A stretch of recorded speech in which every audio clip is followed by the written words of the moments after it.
Can starting your own business actually make you more money? To figure it out, I dig through economic research papers and chat with experts who work with hundreds of entrepreneurs each year. You're insane. Why would you do that? We've all heard the claim, if you want to get rich, start a business. It's what every get-rich-quick guru says.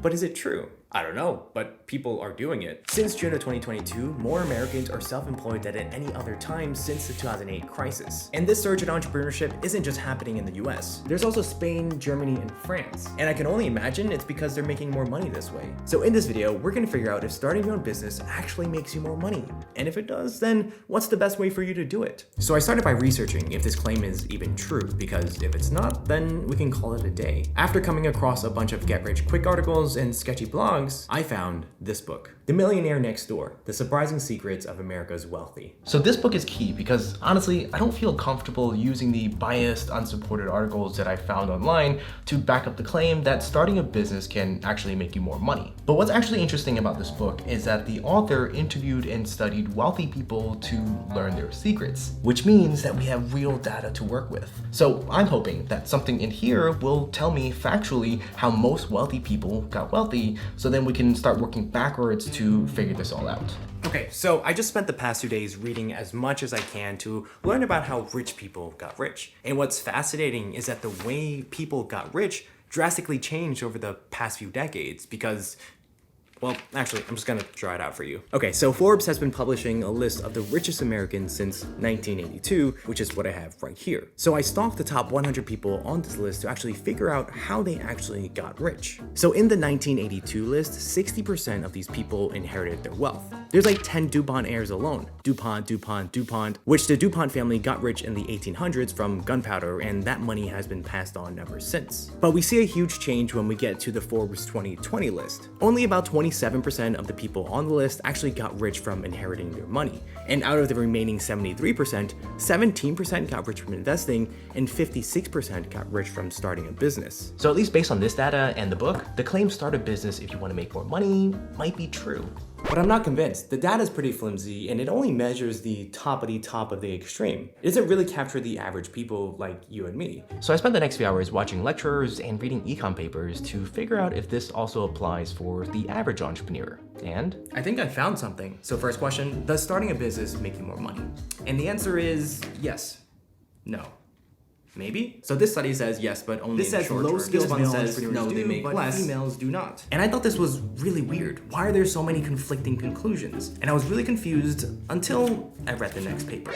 A major challenge for researchers in the area of entrepreneurship, self-employment, and small business research is finding data. Which sucks because I already spent hours reading this stuff and I have no conclusion other than I have lower back pain. I was honestly about to just scrap this video idea altogether. But then Mr. Magic Lamp told me to keep going. Use the force, Luke. look, the reason I'm pushing so hard on this is because one, I know the data isn't that great, so I'm trying to look for something that can reconcile all this mess. And number two, I keep getting back to the thought that if entrepreneurs do not make more on average than salaried or wage workers, then why does anyone start a business? Entrepreneurs take on way more risk and they work much longer hours. So if they don't make more money on average, then all this is completely irrational.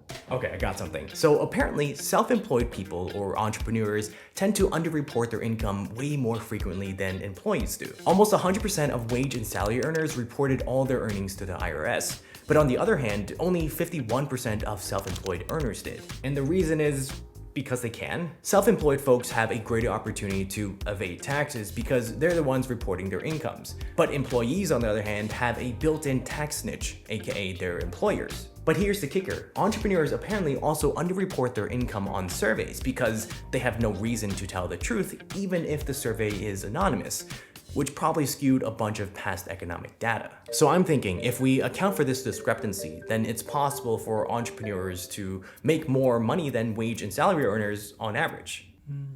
Okay. So I think we might have found something, and it's so mind-blowing that we needed a 2-slide presentation. So after reconciling and fixing the data, the analysis found this, and I don't even know if you can see this, but the earnings of individuals who transitioned into self-employment increased by nearly 42%. Meanwhile, the self-employed on average earned 47% more than wage workers. which is pretty bonkers. So yes, the average entrepreneur earns more than the average wage worker and salary earner. Yay for entrepreneurs. However, take the study with a grain of salt because there were some limitations with it. Like when they applied a slightly different methodology, they discovered that self-employed people earned only about 27 to 31% more, so it was a slightly different number. And despite trying really hard, I only found a couple of studies that addresses that issue, so take it how you will. Anyway, second question. When is the best time to start your own business? I broke this down into two smaller questions. First, when do most people start a new business? And more importantly, second, what does the data say is the best time to start? So it turns out more people start new businesses during recessions than non-recessions, which is weird because you'd imagine people want a quote-unquote stable job during bad economic times, right? Let me explain. When the economy is bad, people unfortunately lose their jobs. But these people still need to eat, so they start thinking, I might as well start something. I have all this free time and all these skills I gained over the years. And so this unemployment wave pushes people to start their own business and become self-employed. Like an electrician who gets laid off from his job and decides to help his neighbor and friends out with electricity stuff. And it also doesn't hurt that 1, things like materials, supplies, ad placements, everything becomes cheaper. 2, there is a greater supply of other workers since people are getting laid off, which means labor is also cheaper. And 3, people and businesses are more likely to change existing suppliers and vendors, giving more opportunities to new businesses. So recessions are kind of like your overbearing cousin who occasionally makes you uncomfortable, but also in a way encourages you. And that kind of explains this global surge in entrepreneurship that we talked about all the way in the beginning. But the real question, should people start a new business during a recession? Because just because most people do it doesn't mean that it's a good idea. So to figure out the optimal time to start a business, I'm analyzing data from the US Census, Fortune 500's list of the largest American companies, and Inc.'s list of America's fastest growing companies to determine how many of these companies were started during bad economic times. Okay, so here are the 3 big takeaways about recessions and the best time to start a biz. 1, recessions and bear markets do not significantly harm the creation and survival of new businesses, which is good news. Thumbs up. 2, 57% of companies on the 2009 Fortune 500 list and 48% of companies on the 2008 Inc. list actually began during a recession or a bear market. 3, job creation from startups is more stable and less affected by economic downturns than job creation in the overall economy. You see this line over here? It's more flat than this roller coaster over here. So these are pretty remarkable conclusions, especially the second one about how on both lists, half of the top companies started during a bad economy. But at the same time, it doesn't really say anything because if we flip that analysis around, that also means half of all these top companies started during a good economy. So in short, there's not really a best economic time to start your own business. It's really dependent on yourself.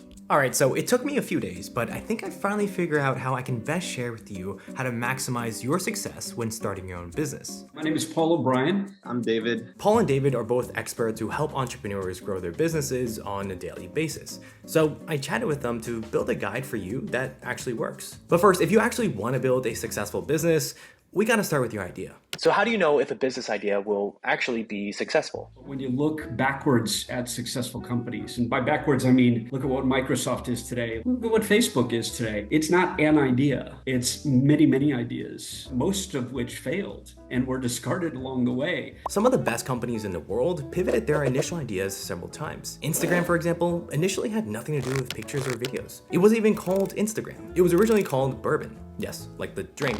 And the app had similar functionality to Foursquare, which allowed users to check in at specific locations, make hangout plans, and a bunch of other features. But the app kind of sucked. You need to be convinced that whatever you set out to build and offer is actually something that solves a real problem in the real world. And Bourbon didn't do that. Its functionality was too similar to Foursquare, so it didn't really solve any new real-world problems. But instead of giving up, the founders kept tinkering until one day they noticed something really strange. Although Bourbon's users weren't using the app to actually check into places, they were using it to post and share pictures. And that's when Bourbon pivoted their entire business to what we know today as Instagram. YouTube started as a dating site. Nintendo originally sold playing cards. Shopify was a snowboard company. The best business ideas evolve and grow over time. Yeah, so how do we maximize our success when we start a new business? For every issue, every question, every challenge you're facing, seek the existing answer. Look for it and be comfortable raising your hand and saying, I don't know, because people will want to help you. People will give you the better direction. And when you ask, keep in mind,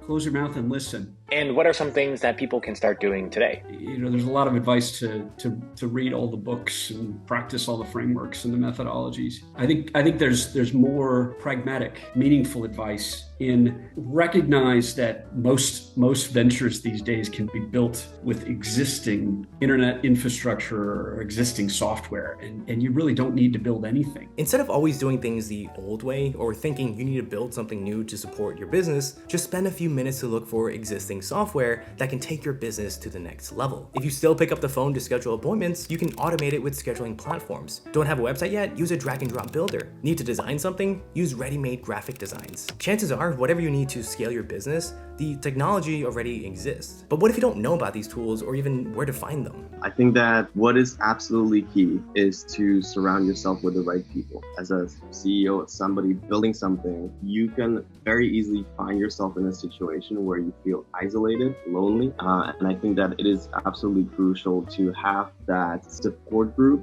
that helps you navigate situations. And believe it or not, these are also all the things that I've done when I started my own businesses. So one of the most important lessons that I learned during my research, and that I'm also guilty of, is that the internet treats normal jobs as if they're the worst thing to exist. But the reality is, normal jobs are underrated on the internet. Having the ability to clock out at the end of the day is refreshing. You don't need to constantly think about work. Whereas if you're a business owner, it's completely different. For me, starting a business is without a doubt 1,000 times harder than I thought it would be. Sometimes I get lonely, and sometimes I get lost and just want to give up.